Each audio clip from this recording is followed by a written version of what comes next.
বলো তুমি নকল করছো নি? জি স্যার। বলো জি না। সত্যি কথা বলবে। এখন তোমার সাক্ষী হইল লগে এটারা আছে, আমি নকল করি না স্যার। মিথ্যা কথা বলিও না। মিথ্যে কথা বলি না সত্যি। তাহলে এটা কি লিখছে? এটা কি লেখা? স্যার আমি কি লেখা দিই? এটা কেন লিখছে? তুমি মিথ্যে কথা স্যার আজকে তোমার কোন বিষয়? আজকে তোমার কোন বিষয়? বাংলা। বাংলা। তো বাংলা তুমি নকল কেন লিখছো? আমার বাংলা লিখি না। স্যার এটা খাতাতে লিখতে তো। সত্যি কথা বলবে। এত নকল লিখছি নি?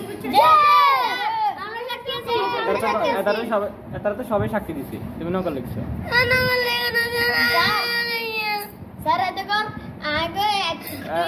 ঠিক আছে, তুমি স্বীকার করবে না? তুমি নকল করছো নি, স্বীকার করো, নয়তো কিন্তু তোমার শাস্তি দেবো স্যার।